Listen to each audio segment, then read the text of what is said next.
Time of recording, it has been 30 years to the day since the Great Flood of 1996 crested in downtown Portland. It is time to take a look back at what makes our biggest floods possible and a quick look at the history.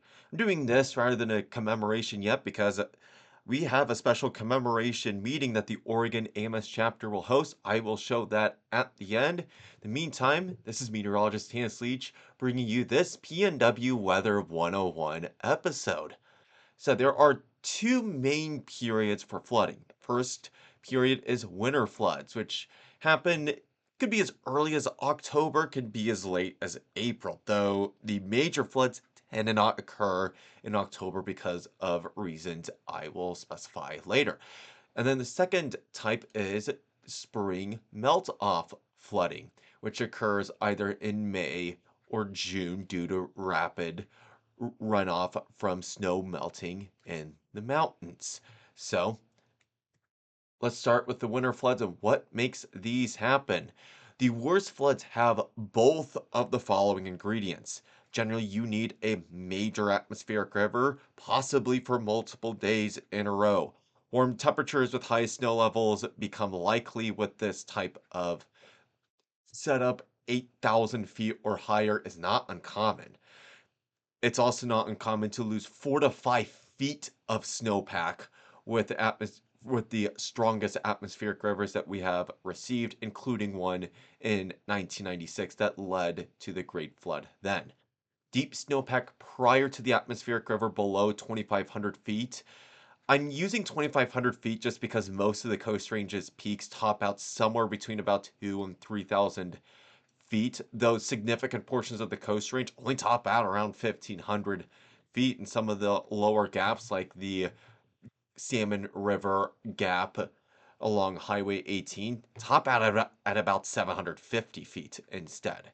So the Coast Range is more important than the Cascades in this case because the Cascades have more flood control dams onto it. I'll get into that a little bit later. Second type here is the melt-off flooding, which is caused by Cascade snow melt-off in the spring and early summer. It only really affects the slower responding rivers, typically the Willamette or the Columbia River. This is why you can get a flood warning in late May, and it's been perfectly dry for the last 3 weeks at that point. Dams have almost eliminated this type of flood, as you can see on this chart to the right.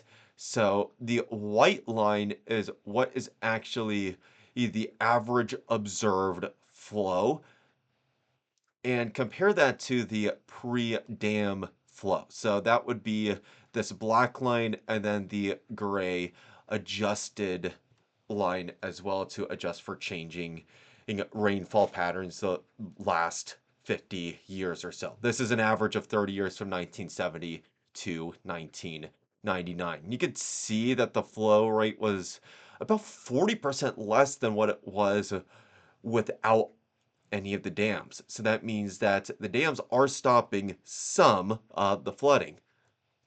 And speaking of that, most of the flood control reservoirs that the U.S. Army Corps of Engineers operate are in the Cascades for the Willamette Valley. There's more dams operated on the Columbia River.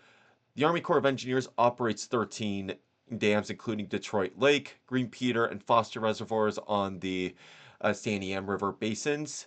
And then there's a lot in the upper Willamette Valley in the Mackenzie River and the Willamette River Forks as well.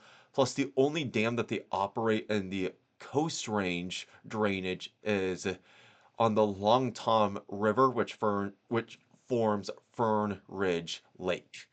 Now, there is an additional dam, but it's not owned by the Army Corps of Engineers, and it's not typically a flood control reservoir, though it acts a lot like one. That's in the Tualatin River Basin with Henry Hagg Lake. This is also why I was looking at the Coast Range more than the Cascades, because Coast Range rivers, as you see here, have fewer dams, so they are more likely to flood given a heavier rainfall. And if you get that heavy snowfall and you have 3 feet of snow on the ground compacted, suddenly you're looking at an additional 15 to 20 inches of rainfall that just melt in a day or two. So, one thing I will note is that having a dam 99.99% of the time reduces the risk of a flood. If a dam were to fail, then it would create a flash flood and a rapid rise along the river. So could lead to localized areas that are worse. That being said, to my knowledge, though I haven't looked recently, all of our dams are in good condition, so I'm not expecting any of that to happen. Then another thing to note is a slow versus a fast responding river. So a slower responding river is either your larger rivers, your Columbia and your Willamette, or a slow and meandering river. These rivers tend to lose elevation more slowly, which also means that the water moves more slowly on average. That means the crest will occur later because it takes longer for that water to get down, but you'll see those impacts for longer. Examples those beyond the two big ones, the Pudding River and the Tualatin are the quintessential examples for slow flowing rivers that tend to flood often. The faster flowing rivers are smaller rivers that flow a little bit more quickly and lose elevation fast. Sometimes a wider river is a faster flowing river, but it carries less water than the slow flowing river just because it's not as deep. So some examples is the Lyukamet River, sorry for the spelling, the Clackamas River, and the Mackenzie River. And let's move on to our big floods for the Willamette Valley. There are six what I would call quintessential floods if you're looking back into our history that really define what recorded history Willamette Valley floods are. Of course, if you go back further, there's the glacial floods, which would have drowned the entire Willamette Valley and made it more into a bay. One thing I will note is that floods have occurred at other times but were either more regionalized or they were below the river levels of these floods. Tends to be both. The title image was one I took from April of 2019, for example, which was the only time, I believe, since 1996 the Highway 34 closed because of flooding. So let's get into these after we talk about the comparisons of these floods. So, two of these were more summertime flooding. That would be the 1894 and the 1948 floods. The other floods, the four listed here, are the wintertime floods. There is a gauge in Champoeg, and the Champoeg Visitor Center also has a replica gauge to show how high the waters got in each flood. So the 1996 flood was actually the one that got the lowest out of these four. That being said, it was still enough to cause some major damage. In 1964, it reached 37.7 feet at Champoeg. Going back further, the 1890 flood, 45 feet is what it reached, and then the 1861 flood was 47 feet. Now, because most dams were constructed in the 1940s to the 1960s, that does mean that these two floods were affected by the dams. The 1996 flood was affected 7.5 feet, so that meant that at Champoeg it would have been 42.5 feet. The 1964 flood was closer to about a 6 to 6.5 feet, so it would have put it right around the 44.5 to 45 feet mark, which means 1861 is still in a league of its own, even after accounting for the dams. The 1861 flood wiped out multiple settlements, including Champoeg, which was the provisional capital at the time.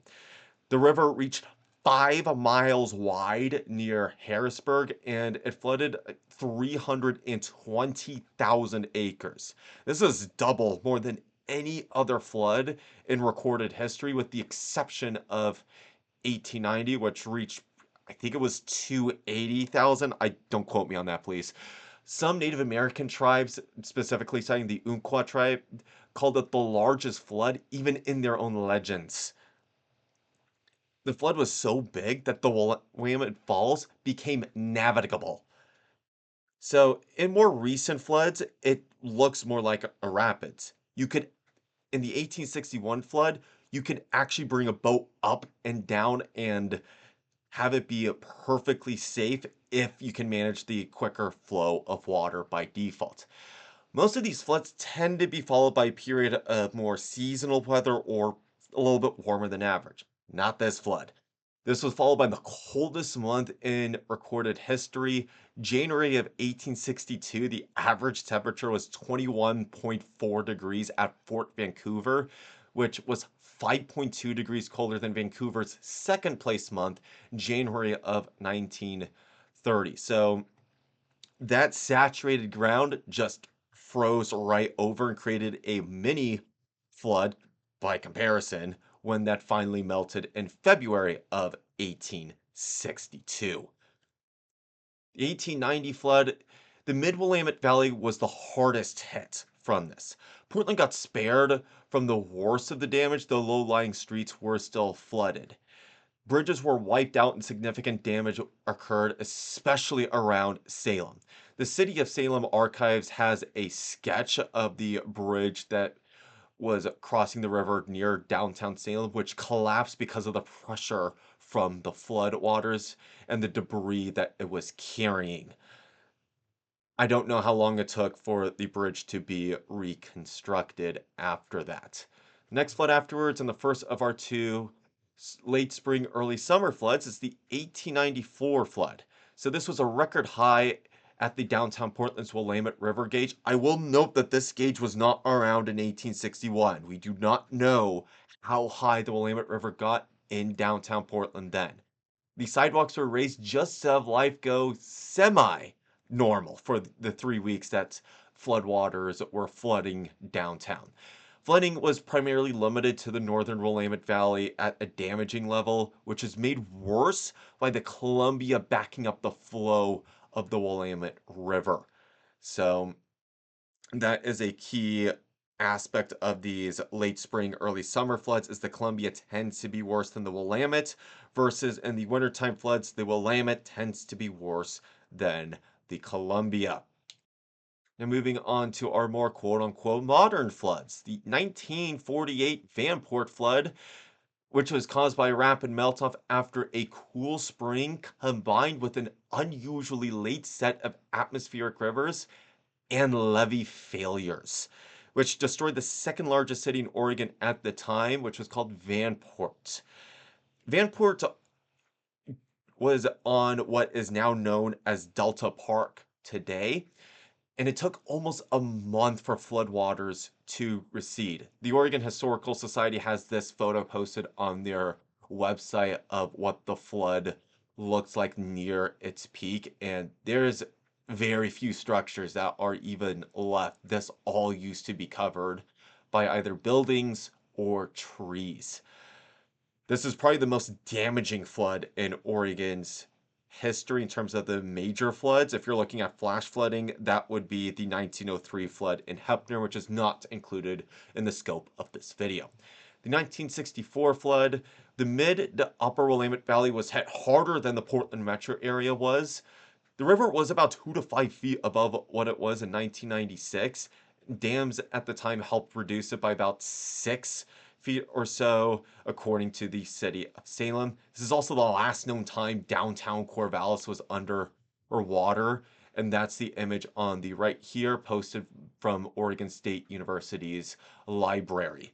So, pretty significant there, but more people remember the 1996 flood. Flooding occurred valley-wide on this, records on many Willamette River tributaries. Some rainfall records still stand to this day from this flood, as we had 4 days in a row with an inch or more of rain that followed an Arctic blast and deep snowpack in the Coast Range. Turned downtown Oregon City and Tualatin into more like a bay. The image here is Tualatin, and that blue water, that's the pond in downtown Tualatin. The only piece of dry land is where Bass Pro Shops, formerly Cabela's, now sits. This was a Kmart back in the day. downtown Portland seawall was raised via sandbags and plywood. I will note it would have helped without it, but it would have been, in my opinion, a little bit too close for comfort, and I would not have been comfortable if I lived on the waterfront at the time.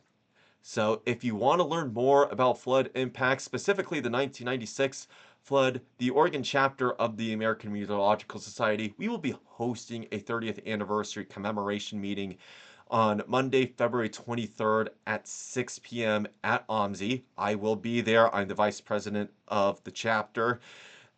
Um, you can talk with all of these lovely folks at the tables they will set up, or just listen to their speeches. If I see you there, come say hi. Otherwise, that is going to be it from this video.